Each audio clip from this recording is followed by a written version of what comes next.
Hi, everybody. Welcome back to the Quantum Guide Show. Just going to check my microphone, make sure it's plugged in. Oh my gosh. Sorry. Be right with you. Okay. I'm ready. Now I'm ready. Like I said, welcome back to the Quantum Guide Show. Today, in episode 205, my guest could not make it to the show. So I'm going to share with you a slideshow featuring some of the images from my books. So my first book that I published in December is called Transdimensional, Meet the New Neighbors. And shortly after I published it, I started getting these weird kind of urges to start creating images of what we call the grays using AI technology. And I believe I was directed to create them I believe that I sorry. I believe that I was directed to create them, so that I could create the second book called Transdimensional 2, Meet the Grays picture book. And, so I'm just gonna read a little blurb here. In the original book, published last year, I featured my transdimensional experiences with many off-world beings, the big ship, and my adventures on other worlds. But my second book is all about what we call the grays. And, I also chapter 1 sorry. I know I'm having a day. Chapter 1 features an overview of my personal interactions with Bob the Gray and an overview of the beings from my first book. And chapter 2 features submitted paragraphs and illustrations from my friends who have had extensive contact with the Grays. So you might recognize some of these people: Dolly Saffron, Preston Dennett, Nancy Thames, Elsa Dillon, Jimmy Blanchett, Philip Kinsella, and Ronald Kinsella. And they've all, well, I don't think Nancy has or Elsa have published books. Everybody else has tons of published material. Nancy has a lot of published articles on her website. And the rest of the book includes full-size images of the grays. So I'm featuring males, females, children, hybrids, human-looking grays, and what I affectionately call the Grays family photos. So I want you to join with me as we delve into the appearances of some of these most famous ETs. All of the links are featured below in the description. Please do check me out, subscribe to my channels, leave me a comment, like my videos, and please do share my content with your friends. And I'm very happy to announce that channel memberships are now available, so you can help to support my channel and take advantage of some of my perks. So today, rather than me reading from the book, which my first book, which I've been doing every Sunday on the Aliens and Angels podcast, if you haven't done so already, go back and check out either the lives or check out um, my sorry, I'm having a day today. Or check out, my replays and catch up because I've been reading. I started off with the very beginning and I've just been reading through the chapters and covering almost a chapter a week. So you can get familiar with the content. That's from my first book, Transdimensional Meet the New Neighbors. Now, my second book, oh, I got a copy of it down here. Transdimensional Meet the Grays picture book. This is actually a proof copy. When you get it, it won't have the band across there. And the links are down below in the description on where to order. But the first thing I've done is I've included some of my own experiences, but also experiences from other people. This cute little picture here was done by Preston Dennett, and it's found adjacent to the page where he has included his information. So as I mentioned, there's quite a bit of additional content, but the main focus of the book is it's actually a picture book. So it's full of life-size pictures of what we would call the grays. Now, I didn't paint these or draw them, and they're not actual photographs. I created them with AI. AI actually created them, and I directed AI as to basically what to include in the images. And this book is just got hundreds of pages of grays, but they're not all of the males. Some of them are the females, and they look a little different. And some of them are of the children, and well, they look like children, really. I mean, they're a little different than us, of course. And the reason why I produced this book, I've also got human-looking grays and stereotypical-looking grays and some human-looking grays and the hybrid children. So there's over 250 full-size images here. I was originally going to publish it in color, and then I realized that the book would be so darn expensive to have it printed and published that I didn't think anyone would buy it. And I thought, well, since the grays are kind of lacking pigment anyway, that's what makes them grays. I thought, well, why publish it in color? Just do it in black and white and people will get the gist. Now, people might be saying, well, they're not actual images of grays. Why would you do this? And the reason I would do this is because I believe that we're getting closer and closer to full contact. The grays are not going to wait, and other family races of extraterrestrials are not going to wait until the governments decide they're going to expose everything. That's not going to happen.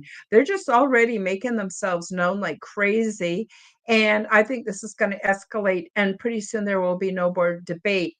And so I thought that by releasing images of the grays that are probably close representations, what that would get the public used to different kind of beings that are humanoid but not human looking. And so I think the first step to all of this disclosure business is to overcome our fear. We need to stop being afraid, and we need to start recognizing these as being beings which are distantly related to us and look a little different than us. But just because they look a little different doesn't mean that they're nefarious. In fact, quite the opposite from the experiences you'll read about in the book. I just want to say a quick hi to Pam. Pam 909, nice to see you. Hello, I'm glad you're here.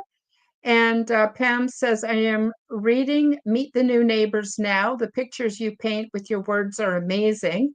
Your book is well written and the content is fascinating. Oh, thank you, Pam. That's really, really kind of you to say. I'm hoping that those of you who have bought my first book or my first and second book, whether on Kindle or in paperback, I'm really hoping you'll go back to Amazon and leave me a review. I'm getting scads of people telling me, Karen, I'm going to Amazon and for my country of origin, and because it's supposed to be on worldwide. Well, it is if you know how to find it. But they type in the name of my book and then they're coming back with no results, and they're going, what the heck? How come I can't find Karen's book? And so part of that is the algorithm that controls how easily people find material on Amazon depends on the amount of reviews. So if you can find it in your heart um, to go back to Amazon and leave me a review, it would really, really help because it will boost it in the algorithm and help other people to find it easier. So as it stands now, you pretty well have to go onto Amazon and then go to the menu and then look at books, the section called books, and you click on books. And then after you click on books, then put in the name of the book, Transdimensional Meet the New Neighbors or Transdimensional 2 Meet the Grays picture book in the secondary search. So not the main search on Amazon, you go to books. And then in that search bar, you put in the name of the book and you should be able to find it. Yeah, Pam. I agree. I could only find it with the link that Adam shared. and I will leave a review. Thank you so, so much. So the more reviews that people leave, the easier it'll be for people to find my book. Very frustrating to publish a book and be all excited about it and then have people not be able to find it. So, and that doesn't even make sense. But I was talking to Preston Dennett about this, and he said that it was the same for him in the beginning. So basically, once a certain amount of my books have sold and then get reviews, then the algorithm picks it up as being something that people want to see and will start putting it out there. So if y'all could do that, I would really, really, really appreciate it. So today we're going to do something a little bit different. We're going to do a slideshow of some of the images that are found in both books so that you can get an idea. Now, these images are actually in black and white. If I get enough interest and enough sales, I may republish in color. But like I said, it costs 3 to 4 times as much for me to publish in color. And that, and until the book kind of gets read and people start to appreciate it, I don't think people are going to pay those kind of prices. So I thought maybe what I would do is come out with an anniversary edition in full color, maybe even a hard copy in or a hardcover book in color. I don't know down the road, but for right now, they are here in black and white. And if you have a burning desire to have the images in color, you can drop me an email and I can either send you out a PDF, but I don't really have any of that ready. But I'm gonna try to get ready PDFs and put them on my website so that you can download them and get all the pictures. So anyway, I'm sorry, I'm rambling. I don't know why. It's just like I mentioned before, one of those days. So let's take a look at Transdimensional Meet the Neighbors, and we'll take a look at some of the images. So this is from part one. There's 3 parts to the book. Part one is basically clarifying how my experience is different than what most people report for ET contact. And I just make myself pretty clear on how my contact is different. And I don't think it's a contest. There is no right and no wrong way that we talk about our contact. And I see all of us as having contact, that our experiences as we relay them to the public are actually complementary and not competitive. So I think by examining as many different experiences as you can put them all together, like each one being a piece of the puzzle, and get a better understanding of what ET contact is actually like. And so I also talk about my paranormal history.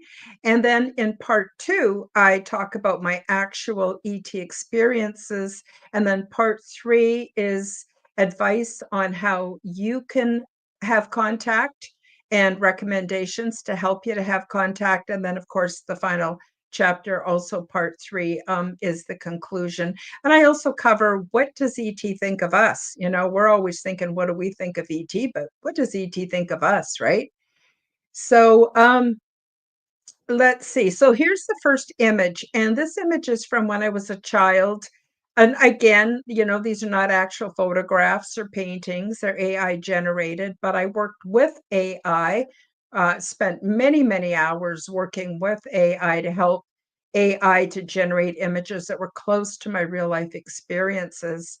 Anyway, I had a fair amount of trauma. I go into a little bit, I give you a little overview in chapter 2 about some of the trauma that I faced as a child, but not enough, hopefully not enough to be traumatizing to you, the reader. But it gives you an idea that, most of us have been traumatized at one time or another in our life. And I believe that that actually opens us up to having extraterrestrial experiences later on, and I explain about that in the book. So anyway, I was really aware by the time I was 5 years old that there was other realms, and there were beings that I was aware of that my family was not aware of. My neighbors, my friends, nobody was talking about this. In fact, when I tried to talk about it, I was told I had an overactive imagination.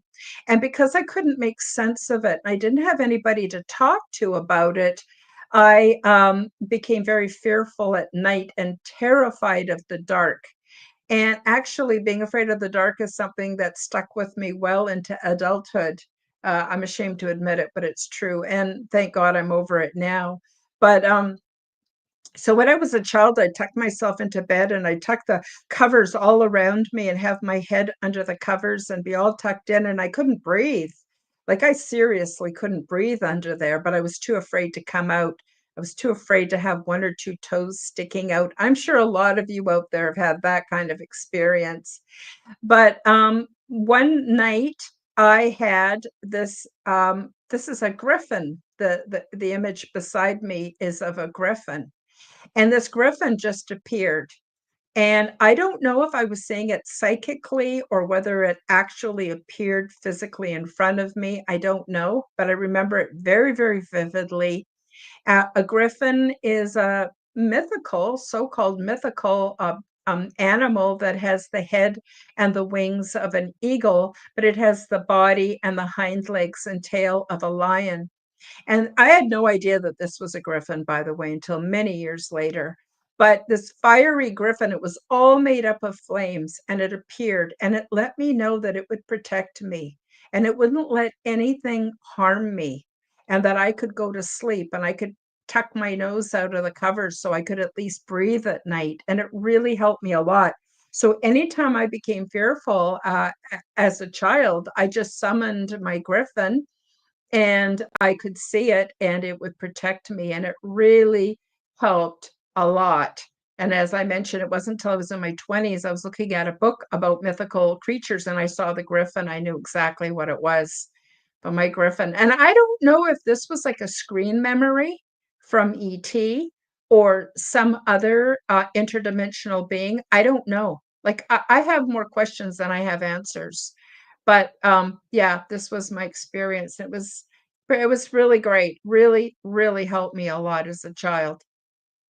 And another thing that happened when I was a child is I had these amazing, vivid dreams of being able to fly.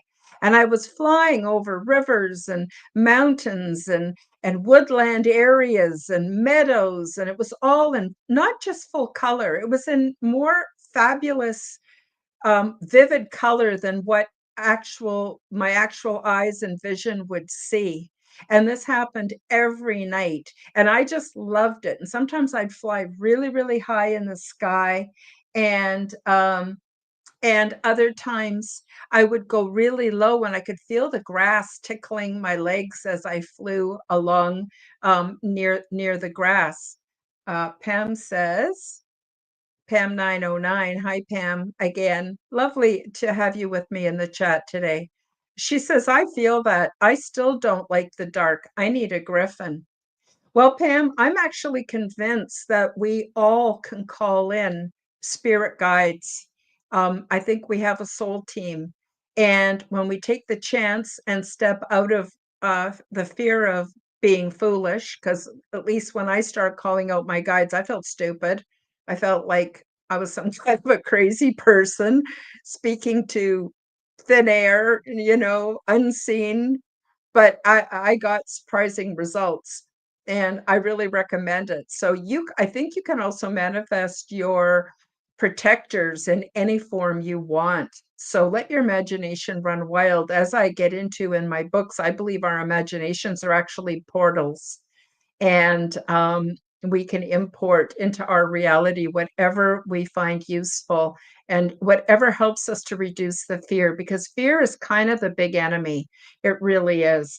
Fear shuts us down spiritually and crowds out those other beautiful spiritual feelings.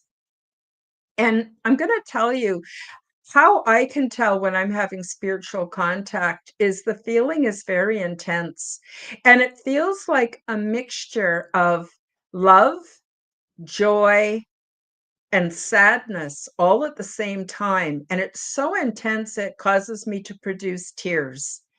And it's interesting that a lot of other experiencers describe it exactly the same way. Even Chris Bledsoe, I don't know if you're familiar with him and his contact experiences. He experiences it the same. And it's quite beautiful and humbling, but I believe it's there for all of us. So anyway, when I was a child, I had these dreams. Now, it never occurred to me, how did I know what things would look like from high up above? I had no way of knowing. I'd never been on a plane. And it wasn't until I was in like grade 6 or 7 that we had those old reel to reel projectors. I know I'm really old. And they would bring them into the classroom and show us documentaries, and some of the shots, nature documentaries, some of the shots and film footage was from an airplane. And then I realized, oh my God, how did I know? Like, I actually believed I could fly. And this is not unique to me. Like, there are a lot of people that have had this experience, and it's exhilarating. And it's one of those spiritual experiences that bring us so much joy, but nobody seems to talk about it. And if you do, often you get laughed at, which I think is pretty horrible. Later on, much later on, when I found myself in a total state of crisis, I actually had, oh, there's Tony Ann. Hi, Karen. Thanks for having me listen. Nice to have you here. Lovely, lovely to have you here. So I was just talking about my experience with angels. So I did not expect to have an angel experience. I didn't summon angels. I was just in a really, really bad state, and I needed an intervention, and I got it. And I had an angelic intervention, and it completely changed my life. And this happened long before my extraterrestrial contact. So, I don't consider myself anybody special. Like, if I can have these experiences, I'm sure that you can too. But the angelic contact, I don't know, it spoke like 1,000 voices, all speaking in perfect harmony, perfect unison. And I was told that they would give me a gift, and it took me a few days to realize what I needed, and what I needed was wisdom. I was seriously lacking in wisdom. I was pretty messed up. I had, a lot of trauma when I was a child. I had some terrible things happen to me throughout my life, and it messed me up. And there's no place to really go. I mean, I went to different churches, lots of them, and different religions, and I was always told that this was evil, this is the work of the devil. Don't open yourself up to it. Read your Bible. Only think about Bible stuff or religious stuff. I didn't have the guidance I needed. And then when I really needed it, I got the guidance, and I realized what I needed was wisdom, desperately needed wisdom. And that didn't happen overnight. In fact, I get into that in great detail in the book as well. But eventually, through life experiences, I found that I had a different level of learning from my life experiences and even the mistakes that I made. And I had a tremendous learning opportunity from everything. And it didn't take long before I started seeing things very differently. And then I was able to make better choices for myself. And I call it course correcting in the now. So we look at the past, not to feel bad, but we look at the past so that we can see the mistakes we made and the things, the learning opportunities. But in the now, we course correct. In the now, we do things differently. And then our future is ensured to be better. And I can't stress that enough. And I learned that from my angelic experience. So I just highly recommend it. Later on, I started to meditate, and I started to have conscious ET contact, but not in any kind of a physical sense.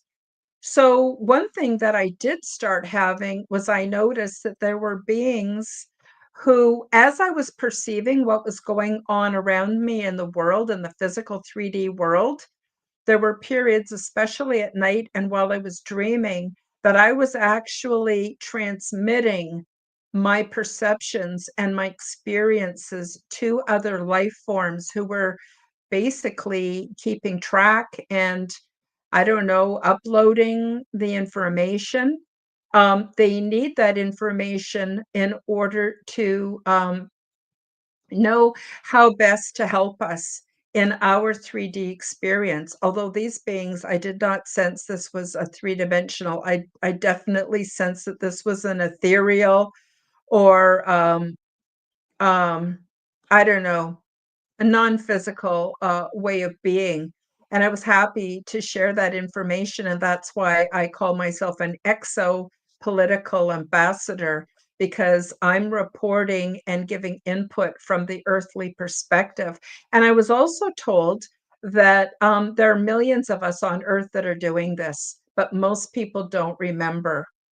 And, um, and so if you think you might be doing this kind of work through dreams, lucid dreaming, astral projection, remote viewing, anything like that, out of body, or even near death experiences, I'm guessing you probably actually are. It's just that we tend to push it aside and go, oh, no, no, that can't be real, because we get so little support and we don't even have the concepts or the language to really talk about this. So just gonna say that. This is Bob the Gray. So Bob the Gray actually started to appearing to me in 2005, but I only saw him through the portal of my imagination. I never saw him as a physical three-dimensional being standing in front of me while I was wide awake. It didn't happen that way for me. So I thought I was imagining things. And I didn't pay any attention to Bob, and Bob's not his real name, by the way. That's just what I call him because I don't have a concept for his name. He doesn't really have a name. But it was in 2014 when when I was ready to have my actual ET contact that the majority of my book is written about. He then started to appear, and I realized he was a real being. And he has very high station, I would say, very close to like the angels. So he exists in kind of that realm that overlaps between the ET interdimensional realm and the angelic spiritual realms. There's a lot of overlap. I get into all of that probably in too much detail, but in great detail in part one, um, in part one, chapter two. So I call him Bob the Gray, and you might be wondering, why is he wearing a hat and a turtleneck sweater? And that's because that's how he appears to me. I know it sounds ridiculous. I don't expect anybody to believe me, but that's how Bob appears to me. And I get into why in the book as well. So then I started having these amazing transdimensional experiences. And so in chapter three is when I start to talk about actual contact. Actually, yeah, Pam says it's cute. He's very stylish. Yeah, he is. I'll just tell you, he actually really likes Michael Jackson and Frank Sinatra, and I don't know how he gets access to their music, but he says it has an elevating effect on his mood, and I think that's what's influenced the way he dresses. But I know he does a lot of that, so that I won't be afraid. He doesn't want me afraid because as soon as I become afraid, everything shuts down. And he knows it's really important for me to be vibing on the love harmonic if I'm going to have this contact and be able to tell other people about it, because that's really, I would say, the reason for the contact is so that I can tell others, and other people will be bolder and not afraid of their own experiences. Pam says, don't we all? It's cute. Thanks, Pam. So then I started having contact, and it was very cool. First of all, what I discovered is most of the beings look a lot like us, and they come in all shapes and sizes, and even within a specific race, there's much diversity. So just like on Earth, we're all part of the human race, but look at the difference in skin tones, heights, weights, ways that we present ourselves, even within a biological family. You've got some that got big noses and some that got big ears, and we're all different. And the same is true for ET. So I think that's really important for me to stress is they don't all look like grays, and grays don't all look like grays. Like there's much diversity. And I think it's important for people to realize that we are all part of the same family, but we can look very different or very, very similar. And again, the more we know, the less we will be afraid. Um, in chapter 3, I talk about the intergalactic resettlement program, and I talk about the pre-settlement program. I was involved in the pre-settlement program, which involved expeditions to other worlds, where we basically scanned. We had a quarantine area that we would stay in anywhere from a couple of weeks to even a month. And we would scan all kinds of plants and bugs and things and learn as much as we could about the biosphere. And then later, when we were aboard the big ship, everything was reproduced in like a holographic learning environment.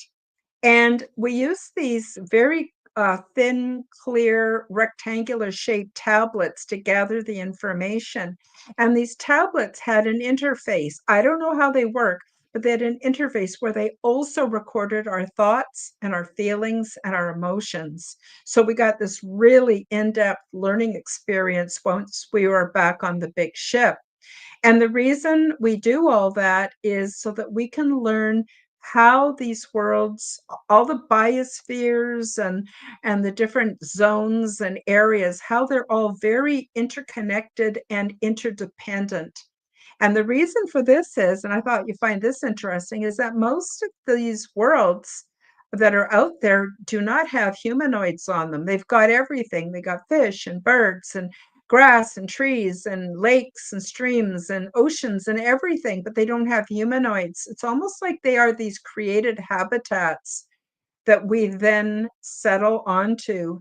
Um, and I get into that in the book too about what qualifies people for resettlement, who's eligible, who's not. And then this image here is actually one of the worlds that were resettled that I got an opportunity to go and visit and spend some time with the beings there. And they lived in tree houses. And they were a very low-tech community, so they chose to resettle without technology. Everything that they get and use comes from the actual planet. And I get into quite a bit of detail about that. And then I also had an experience on a water world that was very high tech, and it was actually a really negative experience. Too scary. It was just really uncomfortable for me. And I couldn't wait to get back onto the big ship from that one. So just so you know, that is also in the book in great detail. Oh, I better hurry up. We're losing time here. This is an example of one couple that I met. I call them the twins with quotation marks. They're not actually twins. They're not from the same biological family, but they look so much alike. And over time, they even start to look more like each other. And these are kind of short beings. And it's interesting because the female have more facial hair than the males. So it took me a while to get used to that because I kept expecting the one with the big mustache to be the male, and that was actually the female. And so you see, things can be similar to here on Earth, and again, quite different. But I got quite close to these two, and I have several different experiences with them that I talk about also in the book. But just to give you an idea of some of the all the stereotypes we have, you have to throw them totally out the window. Here's another image. The older woman with the long white hair represents myself, because that's what I looked like at the time. But on either side of me in this image is two different ET beings. One looks quite a bit like what we would consider a stereotypical gray, although she's taller. And the one on the other side looks very humanoid. If you saw her walking down the street, you might look twice because she's beautiful, but you would never suspect that she was ET. So there's great diversity, and I can't stress that enough. Here's an image of the elders. I talk quite a bit about the elders because they play a significant role in the lives of everyone off-world. They're always respected. And the big thing that's different between the elders off-world and the elders here on Earth is, first of all, they live much longer. Like 500 years is not unusual at all. Many live much longer. And the other difference is they remain completely healthy and lucid until the day they, what we call die, but they don't look at it that way. They look at it as being ready to go on to the next level of reality. And so, according to them, we don't die. We just go and transform into other kinds of beings with different kinds of dimensional realities. But they don't lose their minds, they don't lose their memories. They are fit and healthy, and they choose the day when they want to pass over. And it's very much celebrated, and it is not at all seen with any sadness. Here's an image that represents the big ship. The big ship is much like what we would consider a flying saucer, but it has these appendages that come out the side. It kind of looks sideways or side view, kind of like a plump button. And those are the docking arms that you see protruding out the sides. And that's where the smaller ships are stored, repaired, even reproduced. That's where that all happens. And I tell you all about the big ship in the book as well. Another thing is regarding food aboard the big ship. All the food that we're vegan when we're on board. There's no taboo against eating meat. It's just not really feasible to have livestock on the big ship. And also, these beings are very tender-hearted. I can't see any of them slaughtering an animal for food. As much as they would like the protein, I just couldn't see it happening. And so all the food grows along the walls of the corridors and growing stations and in many of the large rooms, and they're fresh and lush and such diversity. And so I took great delight in learning what flavors and textures I preferred. And then the other beings on the big ship showed me how to prepare them so I could combine foods to get all the nutrients that I needed. And that again was a beautiful, beautiful experience being on the big ship. This is my buddy. My buddy was assigned to me. I just want to say one more thing about the big ship. And the big ship has is alive. It is conscious. It's an actual living conscious being, and it's telepathic. And everything we desire is provided for us by the big ship. And I get into, again, as much detail as I can in the book. There's a whole chapter about it. And everything is produced through what we would consider self-assembling nanobiological technology. So aboard the big ship, there isn't a bunch of dials and screens and levers. There's none of that mechanical stuff. Instead, there's just direct contact with the big ship, and the crew has a special relationship with the consciousness of the big ship, and that's how everything is maintained.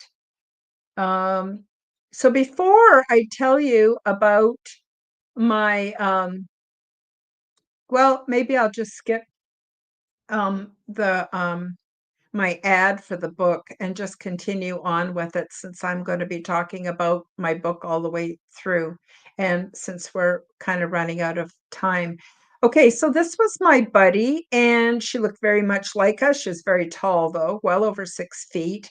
She had pale skin with a very teal tone to it. Her hair was very curly and little kind of cowlicks or tufts all around her head. She was absolutely lovely, and she helped me to get oriented.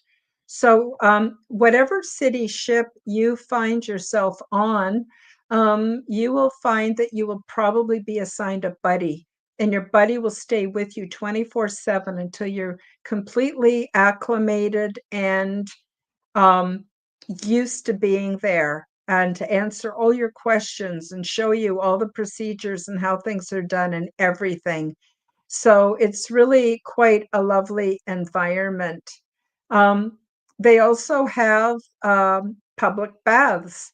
So usually every morning we would gather at these public baths, and the public baths are not to clean ourselves. We can do that with the showers that are in our quarters. But these baths are basically, we don't communicate while we're there. We just go into a very deep meditative, collective meditative state. And the fluid is acts as nutrient to our bodies. After it flows through the baths, it then continues on and supplies the hydroponic system that serves as nutrient and moisture to all the plant growth on the big ship. So as I mentioned, I was introduced to many different kinds of beings. I became quite informed about their mating practices and their, basically how they form relationships and children. They have children the same way we do. And interestingly, they do not have any gender politics. So, I mean, if you're a female, you get impregnated and you can bear a child. And if you have the male equipment, you will impregnate a female and you're the father. But there's no gender roles or assignment or rules on how you dress, how you act. The whole concept of male and female, as we look at it here on Earth, does not exist aboard the big ship. But they are, I would say, somewhat polyamorous before they decide to have children. But once they decide to have offspring, they mate with just one other being, and they stay together for life until the offspring are mature and adults.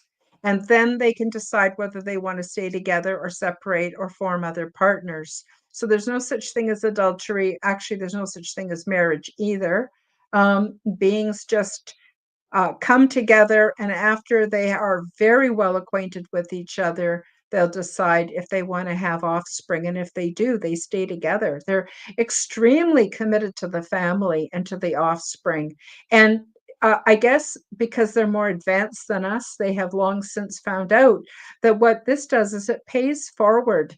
So it ensures a level of security and health to the offspring that then carries on in their grown-up lives and to all future generations. So it's not a rule or a law, but it's seen as the way to do things to ensure healthy future generations, which they have got a really good handle on that. This is a very unusual being called, I call him an aquatic. I don't have language for some of these beings, so I just use English the best way I can. And this particular fella is a shaman, and he actually helped me to heal some of my childhood trauma. And I'm not going to get into it in this presentation, but it's definitely worth a read and to find out about how this went down for me. It was the most amazing experience of my life. Healed me on levels that I didn't know I could have a healing during this lifetime. It was pretty amazing. And here's an image representing myself. Of course, this was in 2014, but older now, and my good relationship with extraterrestrials. And again, later in 2020, I actually was doing some remote viewing. Well, I don't know if it was astral traveling or remote viewing. Sometimes it's hard to tell the difference, but Bob the Gray assisted me, and I went back to the big ship and I got some education about what we call alien implants and how they affect us and how they're holding a lot of people back. I brought that information and created a remedy, and I share that information in the book and on my website and on my channels as well. And so, again, there are many different kinds of extraterrestrials. They come in all different skin tones. Um, some of them are really into facial art and tattooing. Some use temporary tattooing, some use permanent, and of course, they are not strangers to the concept of makeup. And here are some other beings, again, showing makeup, but they have a way of actually, I don't know exactly how it works, but it's like pressing their skulls to form indents that sort of stay for the whole day, and then they use makeup to accent it. And it's just tied into their concept of beauty. There's another extraterrestrial being. You can see that she is also wearing makeup, and here are what I call the generic clones. So these are actually not grays. They kind of look like what we would call grays. But if you want to experience going to the big ship and you're not in a position to do so either physically, and you don't yet have, or you don't necessarily need enough physicality for an identical clone, you can use one of these, what I call one size fits all generic clones. And they all kind of look the same. And you transfer your consciousness, or I should say, your consciousness is transferred for you into the clone body. And at that point, you're able to have physicality. But that's only temporary, like for an afternoon or maybe a day or two. They're not meant to be inhabited permanently. And of course, a lot more about that in the book. Here are some other beings. They're actually quite beautiful when you get used to the way they look. And of course, you can see they wear makeup and they do that skull. They either don't have hair or they remove all their body hair. Many of them remove their body hair and they're able to press an imprint onto their skulls and then they enhance that with makeup. And again, that's just their concept of beauty. And here are some more beings. And here's another one of the elders. Here are some more beings. You can see some of their skin tones are bluish, and some are definitely orangish and pink, and some are what you might consider two-toned. And these beings are also very two-toned. And again, I'm not sure whether their skulls are tattooed or they use that skull pressing technique and makeup, but there is so much diversity amongst ET, it isn't even funny. So those of you who are listening on audio, please do come over and watch the video so that you can see these amazing images. And these images are all included in my book. But they're in black and white. And so, like I mentioned, I'm hoping to offer them in a PDF form from my website soon. And here's some more beings, and another being, and another one of the elders, different kind of being. And here are more what we would consider to be grays. So this is the other thing I want to say about the grays. A lot of the grays do not have big black eyes. They wear contact lenses because for them, first of all, their eyes are very light sensitive, but also direct eye-to-eye contact is considered intimate, sacred, and personal. And so they wouldn't just be showing their eyes to beings. So between that and the light sensitivity, they wear these big, what look like black contact lenses to protect their eyes.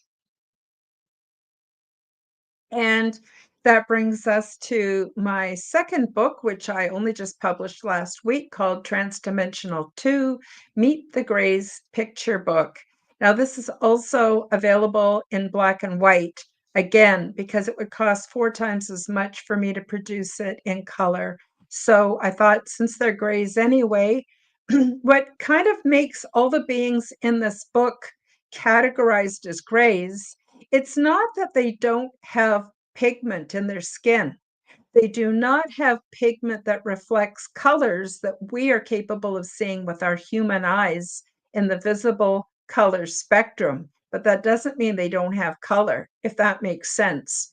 So everything we see in color has pigment that reflects light, different combinations of light in the visible spectrum that allows us to see greens and blues and reds and whatever our eyes, the rods and cones in our eyes are capable of helping us to see, and the shades. Whereas, again, the pigment that the grays have, we can't detect those colors with our visible eyes. So they may have color, but we identify them all as being grays. And so the other thing they have in common is most of them have no hair. Most of them are very thin, no body fat.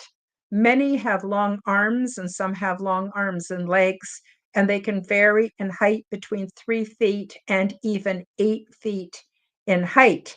So again, these images were AI created. They're not snapshots, but they'll give you an idea of what some of the gray beings look like. And then, of course, within the book, there's over 250 full-size images for you to enjoy and get used to beings that don't look exactly like humans, because I think it's only a matter of time before we're going to start having more and more visits into our 3D world from beings that we call grays. So this is one being. These images are in color, but in the book they're actually in black and white. So you can see he looks very much like a stereotypical gray, small ears, no hair, large black wraparound eyes, thin mouth, small nose, long neck.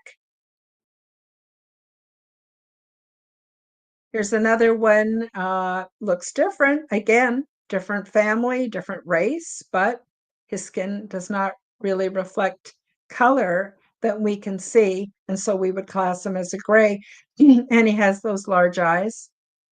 And here's another one. Um, I'm only just gonna show a few of 3 categories for you today, and especially because 'cause we're quickly running out of time. So there's an example of some of the, male grays. Now, they may not look identical to the real life grays, but they're gonna give you, I guess, an opportunity to get over the shock value so that you don't automatically react with fear.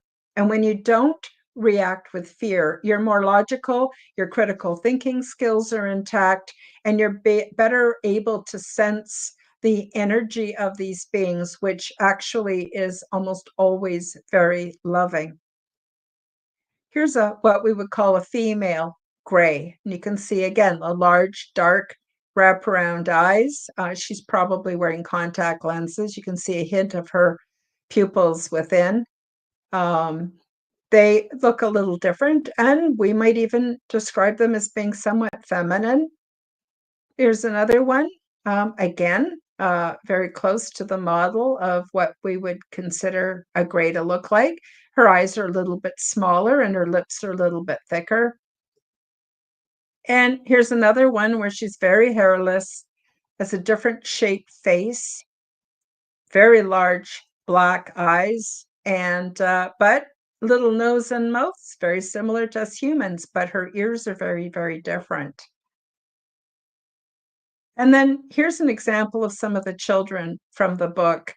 And, after I created these images and put together the book, every time I flip through the book, I feel more affection for these beings, and especially the children, the cute little faces. Like once you get over the basic differences between grays and humans, you start to see that they're children, they're women, they're men, and there's a lot of them that are very human looking as well. Like I said, I have over 250 images, well over 250 images in the book. But you can see that innocence in the face of the children. And some of them are even a little bit comical looking. Here's another child of the Greys, a little bit different. Um, and again, very little what we would consider color to their skin. And one more. And there he is. Isn't he adorable? Like, you get used to them and you actually develop an affection for them. So what's going to happen is when the Greys start making their presence known more on Earth, which is already happening, we're not going to be so freaked out. And then we're going to be not so easily controlled by the mainstream media either. And I think we need to retain our critical thinking skills. I think that's really, really important. Here's what I affectionately call a family photo with the dad and the mom and the kids. After you look at about 30 of these family photos, you kind of start to see they're not so different from us. They're really not. There's another one, different, subtle differences in the body, differences. Most Greys some have 3 fingers on each hand, some have 4, and some have 5. There we go. There's a little family all dressed up for the family picture. I don't know. I think they're adorable personally. So, yeah, so that's the second book by me. And I think that's the end of it. So another thing I want to say about Transdimensional 2, Meet the Greys picture book, is the first chapter. I talk about my own experiences with the Greys, with Bob the Grey, and then with my ET friends in general.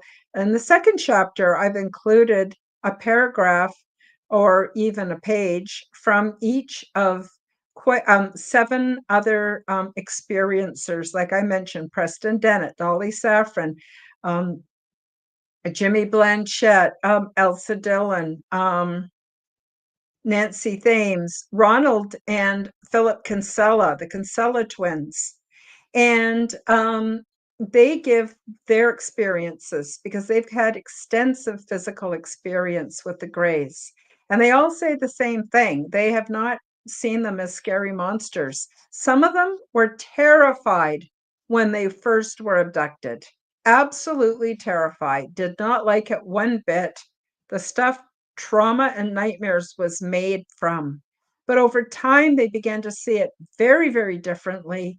And they started to see a reason for it happening the way it does. So I've included their email addresses and their websites and their channels so that you can find them and learn more about their experiences because it's very interesting. So even if you out there have had what you might consider a traumatic experience with the Greys, I think that by finding out what other people have experienced and how they came to see it over time would help you a lot to adjust to that.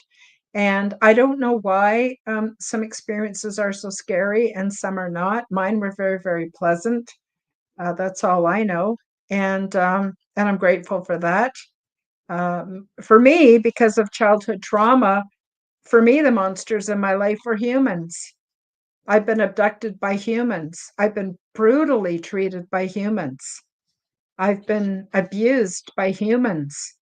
And even the scariest stories of people's abductions with Greys are not as bad as what many, many of us have undergone at the hands of humans. But by far and most, the experiences with the Greys and other extraterrestrial races has been very positive, loving, and I think we have a lot to learn from them, but we have to overcome the fear. And so that's partly why I produce these books. Well, the second book especially is to help you get over your fear. So I'm hoping you'll buy it and leave me a review on Amazon. And I'm very much hoping that you will share this information with other people because again we got to overcome fear and then we can think critically and we can think logically. So I guess that's it for the show for today. I want to thank you all for joining me, whether you're here on the live or whether you're watching the replay or listening on an audio. I hope you come over and watch it if you're listening on an audio, of course, when it's safe to do so. You might be driving in your car right now. That goes without saying. But I want to thank you all for being here. And on Sunday, on Aliens and Angels, I'm going to be reading another chapter from Transdimensional, Meet the New Neighbors. And I'm thinking, what chapter am I on now? Oh my gosh, time goes by so fast. Welcome to the big ship. So we're going to get into all the details about the big ship on Sunday. So I really hope you come over and join the live. And I just wanted to do a post here from Pam 909. The families are adorable. I look forward to getting your new book as well. Thanks again for your work and for sharing your experiences. I'm not scared at all. I'm ready to meet our galactic friends. Thank you, Pam. Thank you. Awesome. And Tony Ann says, sounds cool. Okay, Tony Ann, thank you both for joining me today.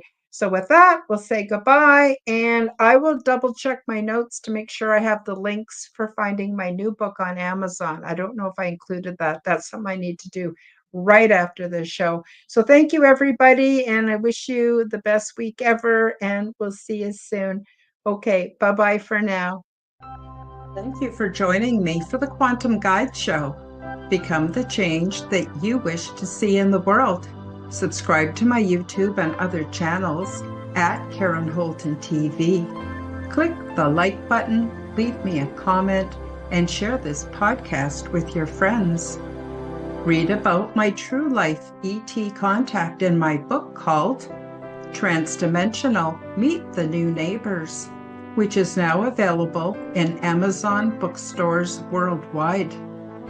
Check out my website at www.KarenHoltonHealthCoach.com to see my free resources and amazing products and services. All the links will be in the description below.